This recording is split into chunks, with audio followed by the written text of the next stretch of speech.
Hello everyone, my topic is hypothalamus. Hypothalamus, it is a third part of the diencephalon. Diencephalon में हमने 3 part देखे थे, epithalamus, thalamus and hypothalamus. It is a third part of the diencephalon. It is located at the floor of the diencephalon. ठीक, तो आप diagram में देख सकते हैं.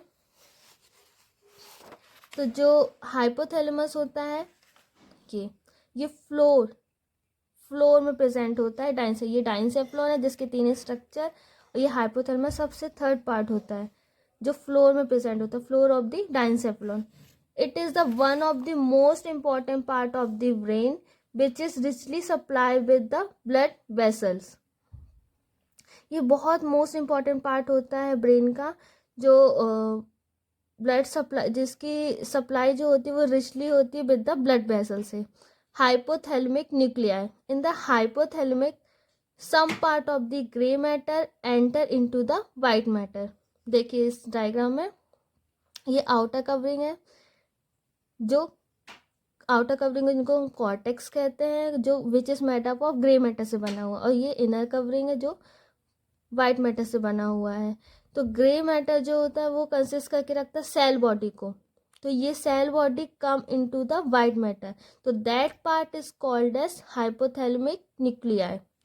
This white matter which consist of some part of the grey matter and some neurosecretory cell, they produce most important hormone.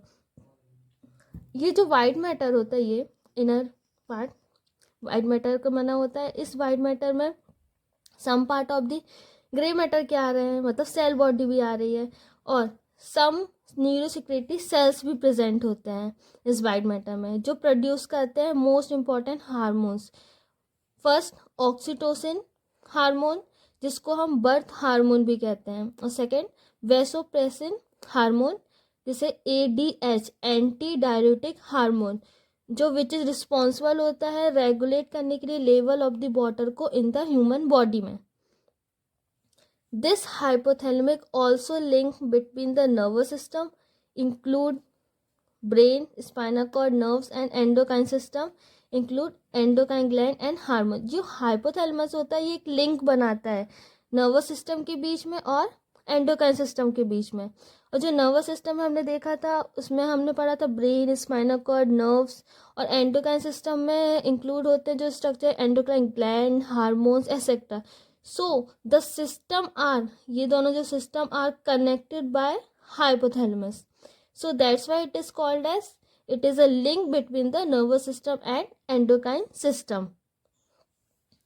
Hypothalamus consist of downward projection, or this downward projection has one of the most important endocrine gland is pituitary gland. ये hypothalamus है, इसमें एक downward ये projection present होता है जिसको हम pituitary gland कहते हैं. ये एक एंडोक्राइन ग्लैंड होती है, और ये पिट्यूटरी ग्लैंड हाइपोथैलेमस से कनेक्टेड होते हैं बाय द इनफंडिबुलम, जिसको हम इनफंडिबुलम कहते हैं.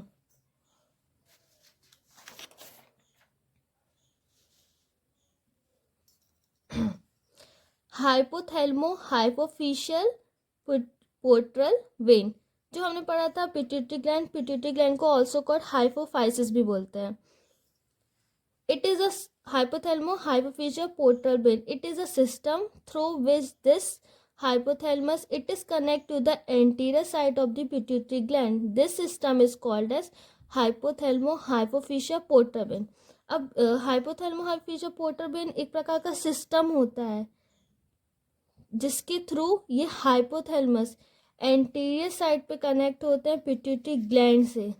ठीक, तो इस सिस्टम को हम कहते हैं हाइपोथैलेमो हाइपोफिशियल पोर्टल वेन. अब another structure optic chiasma. Optic chiasma क्या है? Inferior to the hypothalamus in which crossing of the two optic nerve.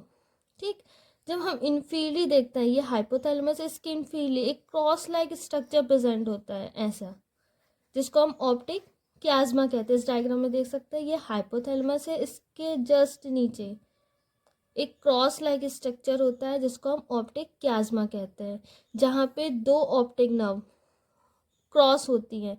This region is called as optic chiasma. Like this pairs of mammillary body.